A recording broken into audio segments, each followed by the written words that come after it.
Welcome back, everybody, to Real Estate Daily with the House Heroes. My name is Troy, and every day we go over the latest news in real estate, housing, and the mortgage industry. Today is Thursday, March 17th, and let's jump right into the news articles here. First one I pulled up here, very, very interesting. This one is from Realtor.com, and it says home prices soar faster to a new high in February. So we're just continually seeing record low supplies that's causing these bidding wars. Even though rates went up a little bit, it just didn't hit the big numbers that we're seeing here in March. And so at that point, you still had all those people being desperate, all those buyers being desperate and paying record high, prices for homes. The median home price sale across the United States was $389,500. Crazy. That's 3.5% over January. Think about that. It went up 3.5% in January. And that was the average nationwide of over 16% year over year. Crazy numbers we're seeing here. But we don't see an end in sight. We're thinking that maybe the recent rate hikes and interest rates are going to slow things down, but we're going to find out here as the days and weeks roll by.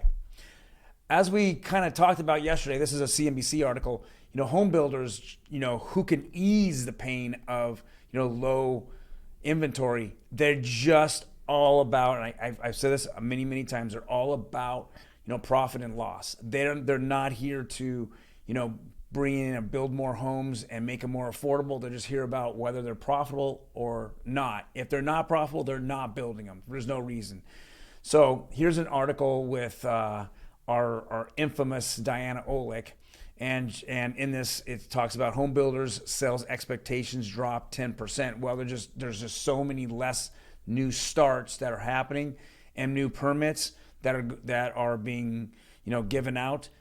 That's the reason why we're seeing the dip. It's not so much that there's not buyers. We know there's buyers, but since they're not looking at the affordability range and they're having higher end properties, this is what you're going to see here.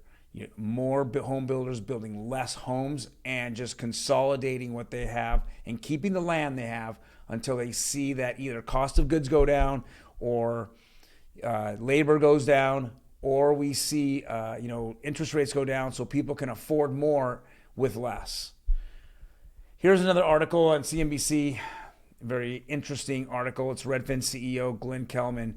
It's discussing how rising interest rates could hit the housing market. We know they're hitting the housing market. We're seeing that there's probably at this point, and this is March, the middle of March, and we're going to hit rates here in a minute, but we're probably seeing 50% of the buyers out of the market at this point.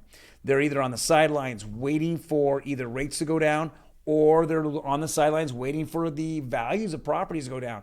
But with the inflation hitting their pocketbooks on their daily, weekly, and monthly basis, they're a little more scared now to jump into the market. And because of that, they're just sitting on the sidelines. That's what we're seeing, and that's what here, Redfin CEO Glenn Kelman is talking about. And the last article we keep going back over is our daily mortgage, nationwide mortgage rates. So 30-year conforming again yesterday at close, which is the conventional. You get 3%, 5%, 15, 10, 15, 20% down. It bumped up again 6 bips. So now it's at the average is 6.522. And then if we jump all the way across the board here to 30-year fixed, we're looking that jumped up even more at 8 bips, 9 bips almost. So we're about 4.5 on the interest rates. Now I know, there's a lot more that is taken in consideration when you're looking at rates and when you're quoted rates. FICO scores, is a big thing. Sometimes it's DTI as well, and then it looks, as how much the price of the home is sometimes. Those are all factors that can create either a lower interest rate or at this interest rate or even higher interest rate. So, and then the 30-year jumbo actually went down a lot. It shot completely up right through the 4% ceiling, but it had a little bit of retracement yesterday, which was good. I'm hoping that it continues down. Jumbo loans, especially here in Southern California, are utilized more in probably California than any other state. So that is a very important factor for California, that those rates stay low.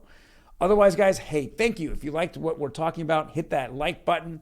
If you want to get notified when we drop these videos, hit the notification button, and we're more than happy to notify you. Or I should say, YouTube notifies you on what's going when we drop it. And otherwise, if you have a comment, please leave it in the comment section. I'm more than happy to respond to your comments. Otherwise, guys, have a fantastic day, and I will see you tomorrow, Friday the 18th.